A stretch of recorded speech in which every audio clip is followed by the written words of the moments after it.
네, 키워드로 시장 분석하겠습니다. 유한타증권으로 갑니다. 박진희 부장 만나보시죠. 안녕하세요. 네, 안녕하세요. 네, 오늘은 코스닥 쪽으로 확실하게 양시장에 조금은 온도차가 좀 벌어져 있고 움직이는 종목도 어제랑은 사뭇 좀 달라졌습니다. 어떻게 파악하고 계신가요? 네, 오늘 시장 흐름 보신다면 말씀하신 대로 외국인 거래소 매도하고 코스닥 시장에서 조금 일부 매수하고 있습니다. 개인들이 좀 거래소 시장 많이 매수하고 있는 모습 보실 수가 있겠습니다. 오늘은 또 2차 전지입니다. 어제 테슬라가 좀 이끌어주면서 오늘 아침부터 지금 2차 전지 소재주들 또 달리고 있습니다. 요새 무섭네요, 진짜. 이리 갔다 저리 갔다 너무 강한데요. 지금 에코프로가 지금 107만 6천 원 기염을 통하고 있는 모습이고요. 포스코 퓨처엠도 42만 9,500원입니다. 오늘 대주전자하고 나노신소재 응급제 쪽도 지금 다 10% 이상씩 급등하는 모습 나타나고 있는 상황입니다. 어제 코스모 신소재랑 코스모 화학이 먼저 움직였고 오늘은 대주전자, 나노신소재 같은 응급제들이 좀 강하게 올라오고요. 그동안 못 올랐었던 다른 2차전지 소재주들도 소폭이나마 좀 반등세가 나타나고 있는 모습입니다. 장비주들도 소폭 좀 반등하는 모습이 나타나주고 있습니다. 자동차 대용주는 조정받고 있지만 자동차 부품주들은 좀 강한 모습이죠. 장 초반보다는 조금 매물이 나왔습니다. 성우하이텍, 화신 장 초반에 급등했었습니다만 윗골이 길게 달면서 내려오는 모습이고요. 선물의 흐름을 타고 있는 것으로 보여지고 있습니다. 제약 바이오 섹터주들도 종목별로 개별 이슈를 가지고 좀 움직이는 모습이고요. 개별주들 중에서는 최근에 뭐 큐라스크리라든지 오늘 샤페론 이런 쪽들이 좀 급등하는 모습이 좀 보여지고 있습니다. 전체적으로 반도체들은 살짝 조정입니다. 너무 달렸죠. 그러다 보니까 조정이기는 한데요. 또 상대적으로 좀 못 간 종목들은 또 다시 올라온 모습들이 좀 나타나고 있는 상황이라서 종목 판별 좀 잘해야 될 것 같고요. 그렇다고 지금 또 안 가는 건 아닙니다. 어제 안 간 종목이 오늘 가는 거죠. 어제 안 갔던 하나마이크론 오늘 올라오고 최근에 많이 올랐던 한미반도체 빠지고 뭐 이런 식입니다. 또 어제 많이 올랐던 주성 살짝 조정이고 뭐 이런 식이기 때문에 지금 이게 조정이지 추세 꺾겠다고는 볼 수 없을 것 같고요. 지금 특징은 약간 좀 화장품 섹터 주들 뭐 최근에 좀 리포트가 오늘 좀 하나 나왔죠. 뭐 강력 매수 얘기 나오면서 코스메카 코리아 급등하고 코스맥스하고 한국 콜마 등도 강세를 보여주고 있고 최근에 뭐 중소형 화장품 주식들 강한 모습인데요. 최근에 아모레퍼시픽이랑 LG생활건강도 바닥을 잡아가는 모습 보실 수가 있겠습니다. 오늘 엔터주들도 실적 기대감으로 올라오는데요. 장 초반보다는 지금 선물이 밀리다 보니까 대체로 다 약세로 지금 밀리고 있는 상황입니다. 그래서 일단 이 상승폭을 다시 그대로 회복해서 갈지는 조금 더 봐야 되겠고 뭐 흑해 곡물 협정 때문에 오늘 사료주들 좀 강한 모습입니다. 전체적으로 약간 좀 개별 흐름이고 기존에 좀 많이 올랐던 종목들이랑 또 지금 화학주들은 조금 약한 모습 계속 이어가고 있는 것 같습니다. 그럼 키워드 들어가 보겠습니다. 오늘 볼 첫 번째 키워드는요. 재차 살아나고 있는 2차 전지 종목군들입니다. 2차 전지 관련주들 전체적으로 강한 움직임인데 코스닥에 눈에 띄는 변화가 있습니다. 에코프로가 시총 1위로 올라섰습니다. 그 사이에 살짝 보니까 에코프로 1년 전에 증권사에서 레포트 낸 게 좀 나오는데 당시의 목표가가 15만 원이었더라고요. 주가는 100만 원 넘어서 계속해서 잘 달리고 있는 상황, 그리고 그 밖에도 오늘 2차 전지 전반으로 다시 훈풍이 불고 있는 현재 분위기 어떻게 판단하세요? 네, 정말 에코프로의 기세는 대단합니다. 계속 기사도 나오고 있고요. 저도 아침에 출근하면서 라디오를 듣는데 뭐 황제주로 등극했다, 뭐 얘기 나오고 뭐 개미들이 이겼다, 뭐 밈주식이다, 뭐 이런 얘기 나옵니다. 액면가 500원짜리입니다. 거래소 5,000원짜리 기준으로 하면 지금 1,000만 원이 넘는다는 얘기가 되겠습니다. 뭐 과하다 싶은 상황입니다만은 그래도 MSCI 지수 편입에 대한 기대감으로 몰려가고 있고요. 최근에 뭐 금양도 그런 이슈로 좀 많이 올랐습니다. 오늘 뭐 에코프로가 100만 원대 강하게 올라서면서부터 시장의 흐름을 좀 만들어주고 있고요. 지금 상황에서는 포스코 퓨처엠, 뭐 포스코 홀딩스 이런 쪽들도 계속 따라가는 흐름인데요. 그러다 보니까 상대적으로 바닥에 있고 못 올랐던 소재단까지 끌어올리고 있습니다. 그래서 오늘 대주전자와 나노신소재가 그래서 좀 바닥권에서 급등하는 모습이라고 말씀드릴 수가 있겠고 또 못 갔던 종목들 뭐 다들 기본적으로 다 반등이 나타나고 있는데요. 일단 지수에서는 살짝 좀 눌림이 있습니다만은 추세적인 흐름에 있어서는 일단은 소재는 조금 기술적 반등의 흐름, 그러니까 완벽하게 추세를 다시 만들지는 못했다라고 보실 수가 있겠습니다. 추세주들은.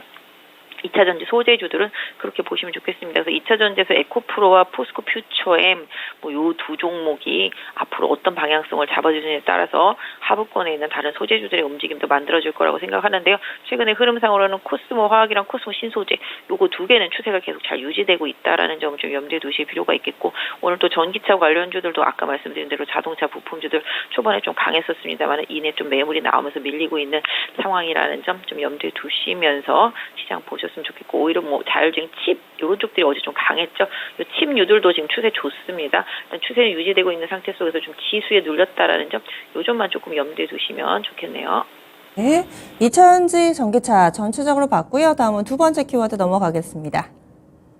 오늘 볼 두 번째 키워드 화장품주의 강세입니다. 어느새 실적 시즌에 기대를 모으고 있는 종목군이 됐습니다. 지난번에도 이런 모습을 한 차례 본 바 있어 이번에도 실적 발표 시즌에 다시 한번 또 재현해주지 않을까라는 기대도 있고 증권가에서 약간은 군불대기 들어간 모습인데요. 화장품주의 강세, 그중에서도 눈에 띄는 종목군 짚어주시죠. 사실 화장품 주식들은 상당히 좀 힘든 시간을 겪었었는데요. 올해 봄 5월 달부터 이제 달리기 시작한 거죠. 그 잉그루드 랩이라든지 코스메카 코리아가 달리기 시작했고, 아이패밀리 SC 뭐 이런 부분들, 그다음 VT, GMP 이런 쪽들이 좀 강했는데, 그 이면에는 항상 말씀드리지만 미국향, 일본향이라는 거죠. 중국향이 아니었다라는 거죠. 이런 쪽들 위주로 해서 중소형 랩들이 상당히 좀 많이 올랐었는데, 지금 보시면 뭐 그것 때문에 뭐 코스맥스나 한국콜마의 실적도 괜찮을 거다, 코스메카 코리아도 괜찮을 거다, 이런 얘기들이 계속 좀 나왔던 부분입니다. 추세는 계속 강한 상태입니다. 이 상태 속에서 중소형 화장품들은 실적에 대한 기대치를 좀 약진을 하고 있는 상태고, 상대적으로 정말 바닥권에 있고 기대가 1도 없었던 아모레퍼시픽과 LG생활건강까지도 최근에 바닥을 잡고 반등을 해주고 있습니다. 결과적으로는 뭐 지금 실적에 대한 바닥은 지났고, 그다음에 가격은 메리트 있고 이러다 보니까 선택을 받았습니다. 특히 최근에 아모레 같은 경우는 기관도 좀 매수세가 들어오고 있는데요. 비단 화장품뿐만 아니라 소비주들, 내수 소비주들도 최근에 좀 회복 시도가 이어지고 있죠. 뭐 오늘은 좀 조정받고 있습니다만은 뭐 신세계나 현대백화점 이런 쪽들, 면세점류들이나 소매 유통주들, 뭐 롯데쇼핑이라든지 이런 쪽들도 지금 바닥이 만들어지고 있고, 또 최근에 기관의 매수세도 좀 들어오고 있는 상황이라고 보시면 좋겠습니다. 그래서 내수 소비주들도 뭐 최악에서 조금 벗어나는 흐름이 조금씩 나타나고 있고, 그런 흐름은 화장품에서도 좀 연결되고 있는데, 중소형주들은 이미 시세를 좀 많이 낸 상태 속에서 실적 기대감, 또 중대형주들은 낙폭과대한 상태 속에서 더 이상 잃을 게 없다라는 가격적인 메리트, 이런 부분들로 좀 연결되고 있다라는 점을 고려해 보신다라면은 최악의 섹터주들도 슬슬 시장에서는 가격적인 메리트를 기반으로 관심을 갖고 접근하는 수급들이 좀 있다라는 점을 좀 고려해 보신다라면은 지금의 초강세장, 수출주 중심의 강세장, 이런 부분들은 좀 연결이 되겠지만, 버려져 있던 소외 섹터 쪽들도 지수에 따른 이끌림 현상은 계속 순환매로 들어올 수 있기 때문에 주도주가 없다고 속상해할 것만은 아니고요. 종목들을 좀 잘 선별해내는 자세가 지금 조금 더 필요하지 않나 싶습니다. 예, 알겠습니다. 다음 마지막 키워드 보겠습니다. 오늘 일장에서 두각을 나타내고 있는 사료비료 곡물 관련된 종목, 그리고 엔터 섹터는 이제 좀 단기 바닥이 나왔나, 이런 부분들도 많이들 궁금해 하실 텐데요. 그럼 이 두 개의 섹터에 대해서는 각각 어떤 의견 가지고 계신가요? 네, 지금 뭐 곡물 가격도 올라가면은 원재료가 부담되고요. 뭐 이런 부분들로 인해서 뭐 국내 기업들한테는 좀 좋지 못한 흐름입니다만은, 그럼에도 불구하고 지금 음식료 업체들 좀 강한 흐름이 이어지고 있고요. 사료 관련주들이 당연히 좀 강세를 있을 수밖에 없는데요. 장 초반에 워낙 급등했던 터라 좀 차익실 매물 많이 나오고 있습니다. 한탁 같은 경우도 고점에서 매도 나오고, 사조 동원도 고점에도, 뭐 한일 사료 같은 경우도 음봉 상태입니다. 그래서 미래 생명자원도 마찬가지. 그러니까 이런 테마주들은 그 곡물 협정과 관련된 이슈라든지 뭐 이런 뉴스가 있을 때마다 급등하면 항상 따라 사기보다는 한번 팔고 밑에서 다시 사는 흐름으로 대응을 하시는 전략이 좋지 않을까. 지금 상태라면은 지금은 약간 음봉의 거래까지 좀 실린 상태이기 때문에 추격 매수하기보다는 조금 기다려서 저가권에 있는 종목들을 다시 보셔야 되는데요. 워낙 좀 바닥권에 있다가 올라온 종목도 있고, 시세를 내다가 빠졌다가 직접 고점 찍고 밀린 종목들도 있기 때문에 좀 이쪽 해당 사료 섹터주들은 좀 서두르지 않는 게 조금 더 필요해 보이고 있고요. 오히려 엔터주들 같은 경우도 지금 장 초반보다는 많이 밀렸습니다. JYP 엔터도 최고의 실적에 달하는 리포트 나오고 초반에 강했었습니다만은 이내 뭐 약간 고점에서 밀리는 흐름이 또 있고, SM도 약간 그렇죠. YG 엔터도 최근에 그렇고요. 하이브도 마찬가지. 약간 좀 실적에 대한 기대치는 엔터주가 높기는 한데, 상대적으로 다른 쪽으로 시장에서 시선이 쏠리다 보니까 시세를 쭉쭉 이어가지 못하고 있는 모습입니다. 그래도 엔터주들 일단 가지고 계신 분들은 최근에 저점권을 바닥선으로 해서 일단은 좀 홀딩하시는 전략이 좀 맞지 않을까 싶고요. 뭐 하이브 같은 경우도 지금 상태라면 한 25만 원대 중반 정도 지지선이라고 말씀드릴 수가 있겠고, JYP도 60에서 위에 있기 때문에 12만 원대를 지지선으로 설정해놓고 보유하신 분들은 조금 대응하시는 전략이 좋겠다 말씀드리겠고요. 뭐 아울러서 전반적으로 지금 종목의 뉴스 이슈에 따라서 변동성 상당히 큽니다. 반도체 2차 전지 뭐 이런 쪽들 안에서 돌아가는 순환매에 동참하지 못하면 소외 현상도 상당히 크다라는 점. 그다음에 AI 인공지능과 관련되어 있는 바이오 섹터, 헬스케어 섹터 주들도 상당히 수급에 따라서 변동성이 많이 큽니다. 뭐 JLK 같은 경우는 오늘도 급등하고 있고요.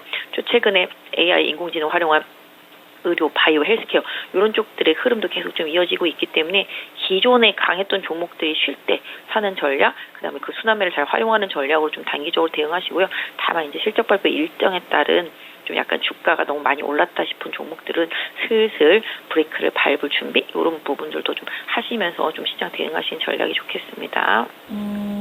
좀 추세적으로 꽤 오랜 기간 동안 올랐던 조선이라든지 기계 섹터 이쪽도 포함해서 말씀을 해주신 건가요? 저는 뭐 조선이나 기계, 전력기기 이런 쪽도 워낙 좋은 거고요. 추세적으로 상당히 오랜 기간 올라왔기 때문에 뭐라 그럴까요? 제가 브레이크를 밟지 않아도 주가 자체가 전 고점 부근에 있기 때문에 브레이크가 자동으로 밟혀져 있는 상태라고 보시면 좋겠습니다.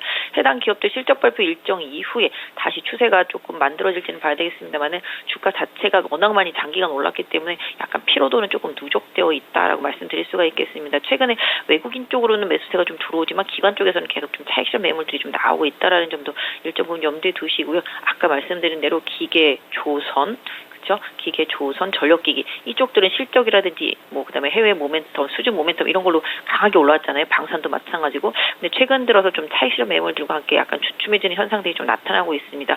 오히려 상대적으로 최근에 약간 좀 새롭게 부각되는 막 강한 뭐 반도체 소재들이라든지 뭐 요런 쪽들의 흐름이 또 주춤해지면 또 이쪽이 강해지거든요. 그래서 약간 좀 왔다 갔다 하는 수급을 좀 잘 활용하시는 전략이 좀 맞을 것 같고요. 다른 섹터가 좀 주춤할 때 다시 한번 뭐 적당한 조정 이후에 가격적인 메리트를 보시면서 뭐 대응하시는 전략이 지금 현재는 좀 좋지 않나 싶습니다.